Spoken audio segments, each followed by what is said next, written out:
Olá, queridos amigos, queridas amigas.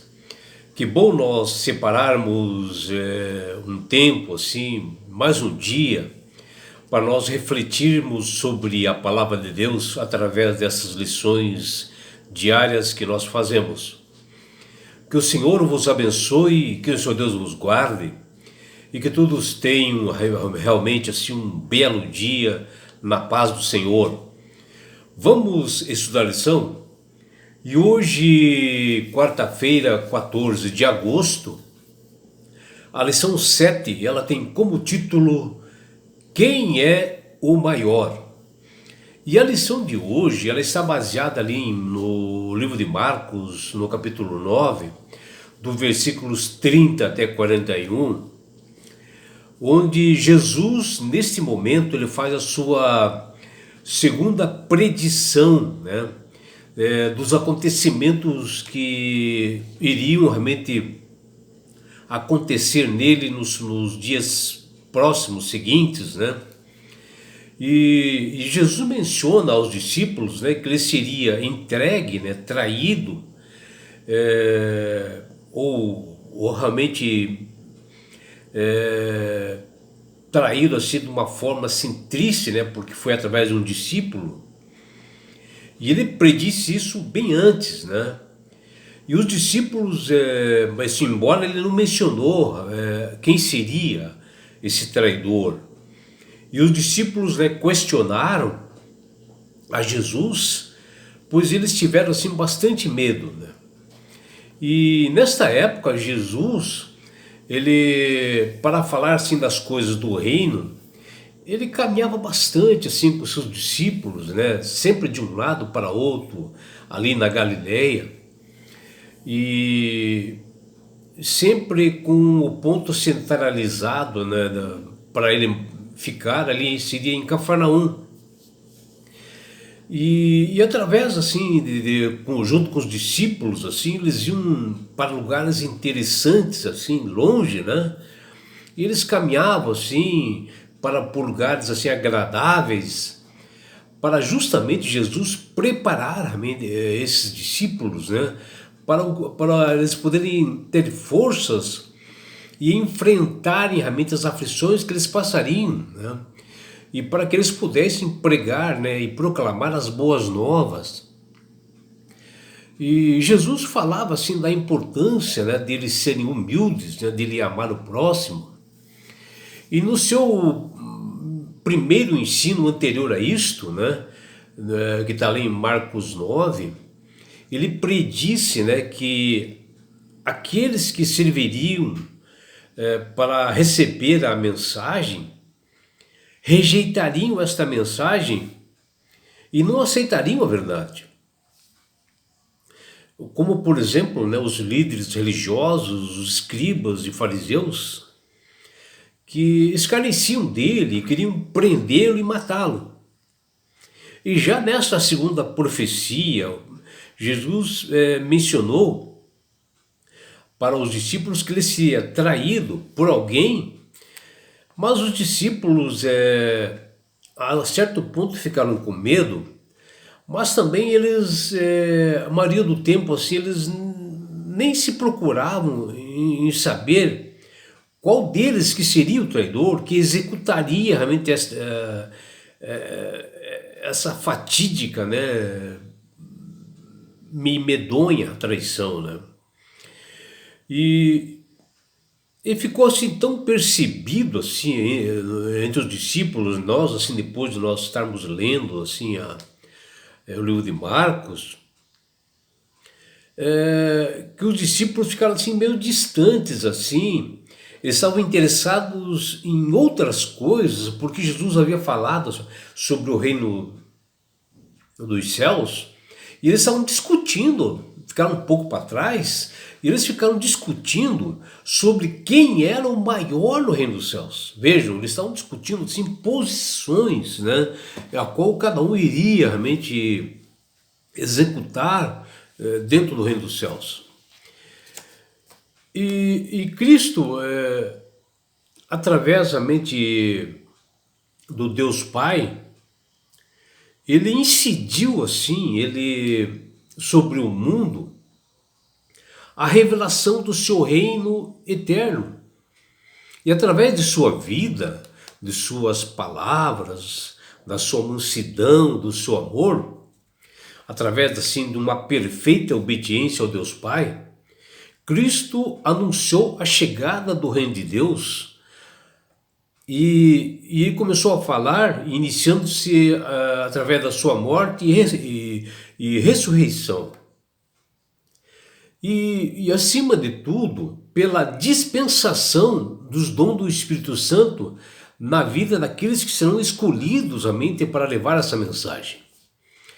E naquele momento, no Monte da Transfiguração, onde Jesus levou Pedro, Tiago e João, quando ele ficou ali a sós ali com eles, ele mostrou realmente esse reino dos céus, onde foi elevado, né, os discípulos nessa visão, e eles enxergaram realmente o céu. Mas ali não representava o começo, né, o início. E muito menos também o fim, né? Porque na realidade foram os ensinamentos de Cristo como uma base inicial para a proclamação do Evangelho. O Evangelho só seria proclamado após isso, né? E Jesus, na primeira profecia que disse aos discípulos, que se referiu àqueles que iriam rejeitá-lo, sacrificá-lo e matá-lo, foi o primeiro ponto de instrução de Jesus, né, nessa primeira profecia, para que eles pudessem entender isto, né? Que os discípulos entendessem isso. E já na segunda predição, ele mencionou o fato de que ele seria traído, embora não mencionou quem faria isto, essa traição horrorosa, né? E na leitura de Marcos, capítulo 3, versículo 19, aquele que acompanhava assim as Sagradas Escrituras, né, e quando a gente vai lendo, assim, observando, nós já podemos assim identificar Judas, né, pelas evidências que ocorrem, né, nessa narrativa de Marcos. E aqui outra vez Cristo menciona que ele seria morto e que ressuscitaria após 3 dias.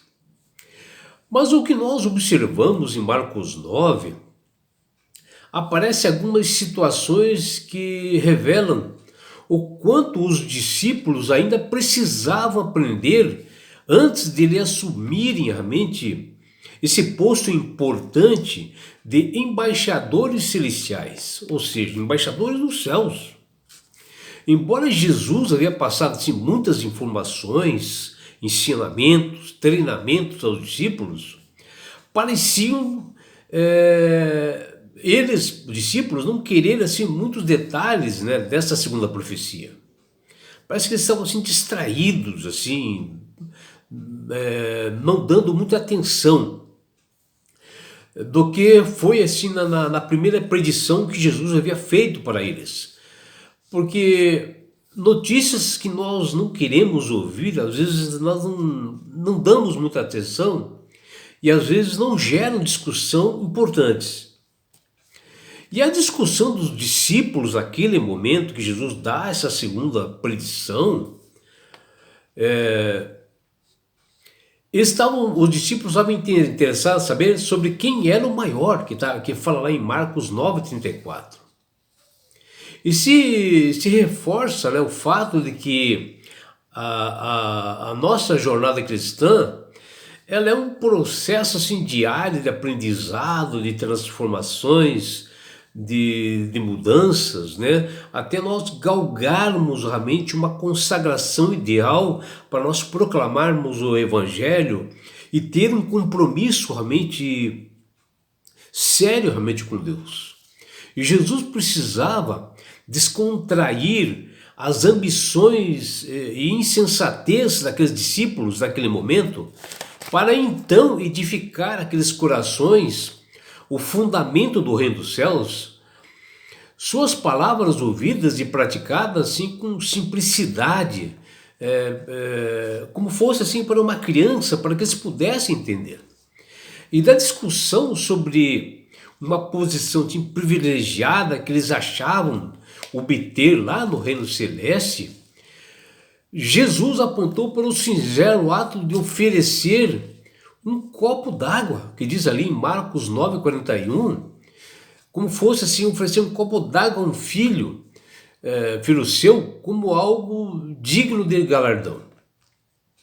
Isso nos mostra que nós precisamos, se nós queremos obter a salvação, se nós queremos obter realmente uma consagração, nós temos que subir ao monte da comunhão com Deus, assim como Pedro, Tiago e João subiram ao monte para orar com Cristo várias vezes, para obter essa consagração e essa comunhão, e para que nós possamos sair desse monte consagrados. E isso só somos feitos através do Espírito Santo, quando ele se coloca no nosso caminho. Pois aquele que não abre mão de tudo, né?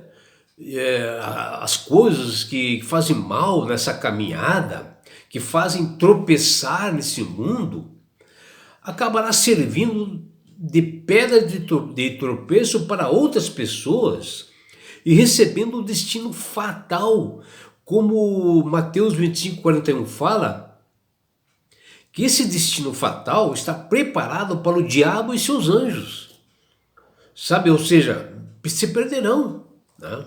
E Jesus, para falar do reino de Deus, das boas novas, ele andava bastante assim de norte a sul para exortar pessoas em toda a Galileia.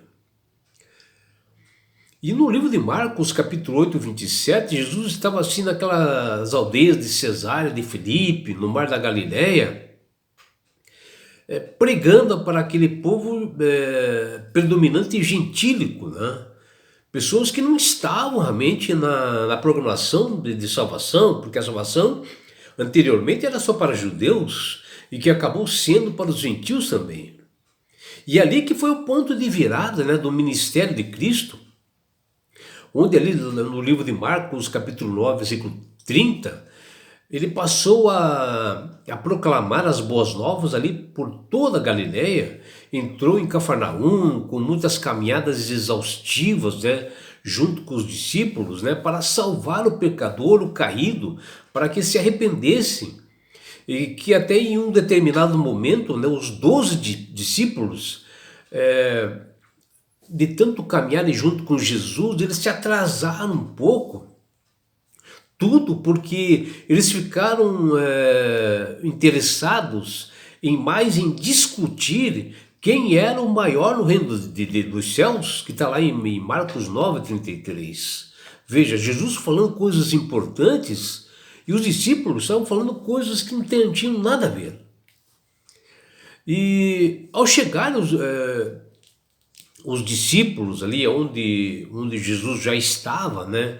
Porque ele estava bem à frente, porque os outros discípulos se atrasaram. Quando eles chegaram na casa onde o mestre Jesus estava ali, Jesus pergunta para eles: mas por que vocês se atrasaram no compromisso? O que aconteceu? E eles mencionaram que eles estavam discutindo pelo caminho para saber quem era o maior. Porém, todos os discípulos, sabedores de que estavam errados, né, eles ficaram quietos assim em determinado momento, em silêncio, né? Mas eles não mencionaram que eles estavam discutindo esse assunto. E Jesus, conhecedor dos corações, da mente, e tem sabedoria para isso, tem poder, que o assunto que eles estavam discutindo pelo caminho era quem era o maior do reino. E vendo isto, né, esse comportamento errôneo, né, que eles estavam assim como crianças, né, ele chama realmente os 12 discípulos e disse: se alguém quer ser o primeiro, será o último, servo de todos. que está lá em Marcos capítulo 9, versículos 33 até 35. E assim mesmo, e é o que se comporta a maioria das pessoas que não admitem, né, às vezes, a questão de posição na igreja, às vezes, né? Querem um cargo maior do que elas realmente têm condições, têm dons para isto. E algo que a maioria realmente às vezes pensam, né? Sempre em galgar uma posição maior. Mas uma coisa é certa, no reino de Deus, isto não existe. Todas as pessoas são iguais perante a Deus. E é por isso, meu amigo, minha amiga, que Deus tem falado com todas as pessoas para aceitarem a Jesus como Salvador e Senhor. E isto realmente é a voz do Espírito Santo que toca no coração e tenta convencer as pessoas para abrirem seus corações, para aceitarem a Jesus como Salvador e Senhor. Porque a partir desse momento você passa a ter sabedoria, passa a ter entendimento, começa a manusear melhor as Sagradas Escrituras, ter entendimento. E você, a partir desse momento que você obtém essa consagração, você não vai discutir quem é maior no reino dos céus. Você quer se salvar, você quer salvar as pessoas, você não quer posição. E isto é quando você está convencido de que o Espírito Santo está trabalhando em você. E não é só isso, meu amigo, minha amiga. Quando você aceita Jesus como Salvador e Senhor, você ganha de Deus esse presente que chama-se salvação. E com isto, na grande volta de Jesus que se aproxima, ele levará você, minha amiga, você, meu amigo, a sua família, seus amigos e todos nós para as mansões celestiais. Um lugar onde não haverá mais morte, mais dores, mais aflições, não haverá mais perseguições. Você estará no céu. Você terá a oportunidade de ver a Jesus face a face. E sabe por que Deus quer fazer isto com você, meu amigo? Com você, minha amiga? Porque Jesus te ama. Abraços do seu amigo João Carlos Amorim.